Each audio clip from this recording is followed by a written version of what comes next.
Welcome to day two, the PMI talent triangle. Today, the three legs of leadership stability, technical expertise, leadership finesse, and strategic vision is what we're going to focus on. And so I want you guys to really revel in you taking the next step towards your project management professional career. It's important that you guys continue to, one, have the discipline and motivation to make it through this entire process. And I commend you for taking it on to begin with, because that means that you are dedicated to not only your profession, but your employers and yourself, most importantly. So today we're going to get into the objectives, day two. And today we're going to understand the PMI talent triangle and its three core concepts, explore how these components are interdependent for project success, identify examples of the talent triangle in action, and then prepare for the PMP exam questions related to project manager competencies. So what is the PMI talent triangle? What is the PMI talent triangle? The PMI talent triangle represents the skill set every project manager must master to succeed in today's complex project environments. It comprises of technical project management, leadership, and strategic and business management. Now, what are the definitions for these things and how can you conceptualize them? Well, the definition for technical project management is the mastery of project management tools, techniques, and methodologies. The focus areas are scheduling, budgeting, risk analysis, quality control, and scope management. Two, leadership. What's the definition for that? Well, the ability to inspire, guide, and manage teams effectively. And leadership may look differently for each and every one of us, but leadership is integral to you becoming the best project manager as well as delivering results time and time again. Focus area for this is conflict resolution, team building, emotional intelligence, and communication. And I'll let you know, emotional intelligence is going to play a huge role as well as communication.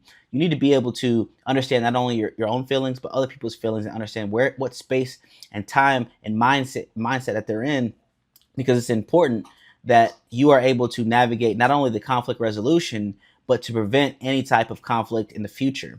And so it's important that not only you have that emotional intelligence when you're as your leader, because leadership comes with experience, but if you're able to be competent in those areas, you're going to be able to lead more effectively. And so you can be a leader without the highest well, they call it EQ. It's not really a real thing, but the highest amount of emotional intelligence.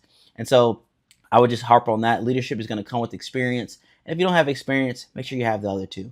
So strategic and business management, right? Definition for that is going to be understanding how projects align with organizational strategy and delivers business value. And the focus area for that is going to be industry knowledge, market trends, business models, and financial. And so the thing I would say about this talent triangle is you can have technical skills and you can have strategic and business management by just pouring yourself into the industry in which you plan to be a project manager. And you'll have that technical knowledge as well as how your business plans to achieve its strategic objectives, as well as how they plan to market themselves within the industry. And it's important because if you don't have the experience that leadership requires, then you will have to lean on these other areas in order to be effective as a project manager. So an example for some of these principles is identifying how a project upgrade to IT infrastructure will reduce operating costs and drive profitability. And so that's something that you're going to have to use. That's something you're going to have to use within strategic and business management. And it's important that you think about those things. So why does the talent triangle matter? Well, the talent triangle reflects the evolution of project management from a purely technical discipline to a multifaceted leadership role. Modern project managers must balance technical expertise, team management, and strategic alignment to deliver results. And what that means is it wasn't just a technical role, right? Where you have just a product owner or somebody who's focused not only on just the product itself or the project itself, but focusing on managing the personnel. And that's what comes with leadership, right? That's why leadership is probably integral. And that's why leadership is now all encompassing within the project manager role. Breaking down the triangle, we're going to get into some specifics and understanding the key skills within each portion of the talent triangle. So technical project management, some key skills that you'll want to have as a project manager within this realm is scheduling techniques, right? Leveraging these scheduling techniques, whether it's the critical path method, Gantt charts, etc. We have this on page 351. It shows you exactly what type of scheduling techniques you would be using as a project manager. And so if you want some further information on some of these scheduling techniques, go look at that information. It's in the back of the book, page 351. You also have risk assessment tools, right? Monte Carlo simulations is an example of this. These are going to allow you to determine what risks are going to affect your project? What's the magnitude of the risk? What's the likelihood, et cetera, et cetera. And then quality control processes where Six Sigma, right? And if you haven't been to Six Sigma offers a certification for that methodology in itself. But what it does is helps you optimize and reduce inefficiencies within your processes. An example of this is you're managing the launch of a new e-commerce platform, and to keep the project on track, you use earned value management to measure performance and adjust resources as needed. And you'll understand what earned value management is in the future, but essentially it's a tool that allows you to understand where you are in the project as you're moving throughout it. So what that means is you are going to be tracking your progress throughout the project. And you're going to have a planned value, right? And then your actual value, right? And so that's going to be what you use to track and gauge how far and how successful you have been, and how on track and on budget and on schedule you are within the project itself. So 2, leadership, right? So that's the next portion or phase of the talent triangle. So key skills there, emotional intelligence. And this is the first one that I put in the book because I think that it's important for you to have that emotional intelligence and be able to recognize oneself, because that's the first step, right? If you can recognize yourself and everybody else, that's that empathy that you would have. You'll be able to navigate a lot of the complexities and conflicts that you see in the workplace. So emotional intelligence, recognizing and managing teams' emotions. That's going to be indicative of whether or not you are a great leader. I think that's what separates a lot of people, is being able to understand the people that they work with in order to get the most out of them. So conflict resolution, addressing disagreements to maintain productivity, right? You're going to have conflict within any team, right? People are people, and we fight with our brothers and sisters. So you're going to fight with your teammates, and fight is a strong word, but you're going to have disagreements with your teammates and on how to move forward. You guys need to be able to figure out a way or a solution to move forward. Coaching and mentoring, developing team members' skills and confidence, right? And so certain projects, you may not have the resources to onboard somebody else new who has a skill set that you need. So you're going to have to teach your team members that same skill set in order for them to be effective and for them to get the job done. Because as a project manager, it's not your job to necessarily do the work. It's your job to mentor others so that they can finish the work. Your job is to maintain an overview of the project itself, ensuring that you're on pace, under budget, right? And you're making good progress, because you're going to have to essentially talk about how your project is progressing or not progressing to the sponsors, stakeholders, program managers, people that are in charge of you who are overseeing the project. So an example of the key skills of leadership within the PMI talent triangle and how they would be used. An example of them in action is during a product development project, right? A product development project, 2 members disagree on a design approach. Using active listening and mediation skills, you facilitate a compromise that satisfies both parties and keeps the project moving, right? You're going to hit points where you guys are fighting.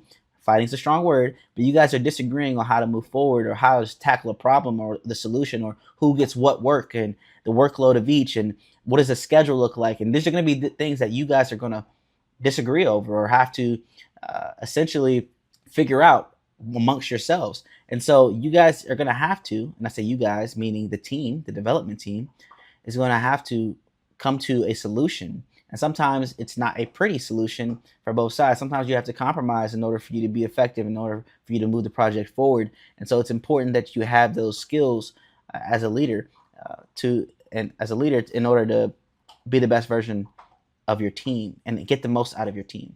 And then third and final phase of the PMI talent triangle is the strategic and business management, right? Key skills for that is financial acumen, understanding ROI, return on investment, budgets and forecasts, right? Market awareness, anticipating how market trends affect project outcomes, and then strategic alignment, ensuring projects support the organization's goals.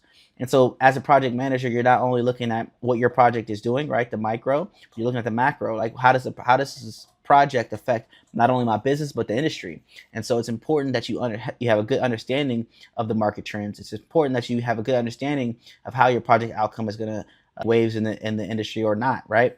Because the value that you deliver, right, as a project manager is important to the organization. And if you're able to deliver more value, or you're able to save them value by not progressing the project forward because it's out of date with the market trends and the way that the industry is moving, then it's important that you have an understanding. And I keep saying it's important, A lot of things are important.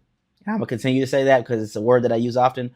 But you need to make sure that your project is strategically aligned. You're aware of the market. Because if your project becomes essentially, if your project is out of date, it's not something that you want to move forward with or the business wants to move forward with.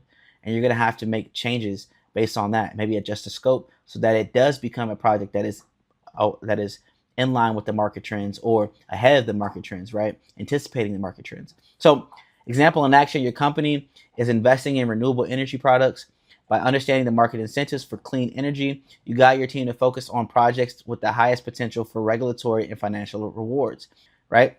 As an example of you understanding, right, how to leverage your project in a space where you can receive additional value by operating the project in a certain way. And so it's important, and I keep saying it's important that you keep these things in mind. The interdependence of the triangle. So a project manager's success doesn't rely on just one leg of the triangle. Consider this analogy. Imagine the talent triangle as a three-legged stool. If one leg, technical, leadership, or strategic, is weak, the stool collapses. Balancing all three ensures stability and success. And now, one thing that I would say is you may not be as balanced in every single category because, like I said, leadership comes with experience. And so you may have to lean on your technical skills or strategic skills, right, in order for you to get your project moving forward. And the schools, if the stool, two legs of the stool are the same height and the other one's a little bit short, you probably won't fall over, right? Unless you're too far gone, right, where your leadership skills lack that much or your strategic skills lack that much and you're not able to manage them and kind of make up for it in the other two. And so what I would say is work on gaining the knowledge, because gaining the knowledge is going to allow you some space. Some competence always allow you some space in leadership. People are most of the time okay with leaders who are competent that may not have the leadership skills because they know that they're moving in the right direction and they know the project's going to be successful. So common pitfalls to avoid. One, over-reliance on technical skills, right? Being a technical expert without leadership and strategic insight limits your ability to manage people and align with business goals. Two, neglecting leadership. A poor leader struggles to motivate teams and resolve conflicts, leading to delays and dissatisfaction. And three, ignoring the bigger picture. Focusing solely on tasks without understanding the strategic priorities can result in projects that fail to deliver real value. That's what you're there to do. Projects are there to develop the project, develop the service, the product, whatever you're doing, in order to deliver value for the company. So practice scenarios. I'm not going to get into the practice scenarios themselves, but I want you guys to read through them. And I'm going to explain how I want you to read through them. So the first thing I want you to do is go through these scenarios, read through the first paragraph, right? Don't read the answer insight. Think about how you would solve this problem. We'll go down and read the answer insight and look at how PMI would want you to answer the question. So you have two scenarios there, and then you have some key terms that I want you to go through and understand, right? I'm not going to go through the key terms because we kind of talked about them throughout the day, but it's important that you reflect on these key terms. It's great. So that brings us to the end of day reflection, where we're going to reflect on your current strengths and weaknesses across the talent triangle. Which area do you excel in? Which area do you need to develop further? And then tomorrow we'll dive into the project management framework and processes that form the backbone of the PMP exam. Make sure you're thinking about these things because you want to evaluate what your strengths and weaknesses are as you move into this project management space and learn the PMP or PMBOK language. You will gain a better grasp of what you need to improve upon as well as what you are good at currently. And so if you still want to study, we have the processing map game and the flashcards down below. Make sure you're hitting those QR codes and you're going and you're practicing, because if you're not practicing, right, you're doing yourself a disservice. These are resources that you can leverage in order for you to be a better project manager as well as inform yourself before we get to some of this information that you'll see down the road during this 30-day process. And so the better you are at the process mapping game, the better you are at learning these terms and understanding these terms, you will be better.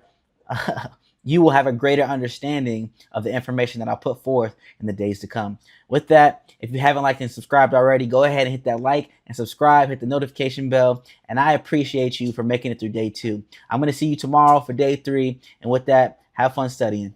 Peace.